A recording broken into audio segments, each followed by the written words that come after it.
ಭಾಗವಹಿಸ್ತಾ ಇದ್ದಾರೆ. ಮುಖ್ಯವಾಗಿ 38 ತಿಂಗಳ ಅರಿಯರ್ಸ್ ಬರಬೇಕು ಹಾಗೂ 1/1/24 ವೇತನ ವಿಮರ್ಶೆ ಆಗಬೇಕು. ಮುಖ್ಯಮಂತ್ರಿಯವರು ಬಗೆಹರಿಸಿ ನಿಮ್ಮ ಸಮಸ್ಯೆಗಳನ್ನ ಅಂತ ಹೇಳಿದರು. ಕೊನೆ ತಿಪ್ಪರಲಾಗ ಅವರು ನಮ್ಗೆ ಕೈ ಕೊಟ್ಟಿದ್ದಾರೆ. ಆದ್ರಿಂದ ಅನಿವಾರ್ಯವಾಗಿ ನಾವು 5ನೇ ತಾರೀಕು ಆಗಸ್ಟ್ 6 ಗಂಟೆಯಿಂದ ರಾಜ್ಯಾದ್ಯಂತ ಮುಷ್ಕರ ಮಾಡ್ತೀವಿ ಅಂತ ಹೇಳಿ ಕಾನೂನು ರೀತ್ಯ 15 ಜುಲೈ ನಾವು ನೋಟಿಸ್ ಕೊಟ್ವಿ. ನಂತರ ಕೂಡ ಮಾತುಕತೆ ಮಾಡಿಲ್ಲ.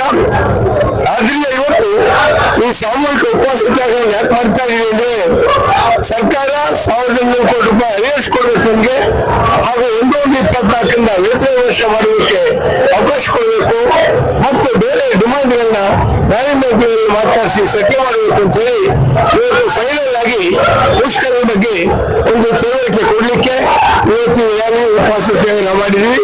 ಈಗಲೂ ಕೂಡ ಸರ್ಕಾರ ನಮ್ಮನ್ನು ಕರೆದು ಮಾತಾಡಿ 5ನೇ ತಾರೀಕು ಒಳಗಡೆ ಸಮಸ್ಯೆ ಬಗೆಹರಿಸಬೇಕು ಅಂತ ನಾನು ಆಗ್ರಹಿಸ್ತೇನೆ.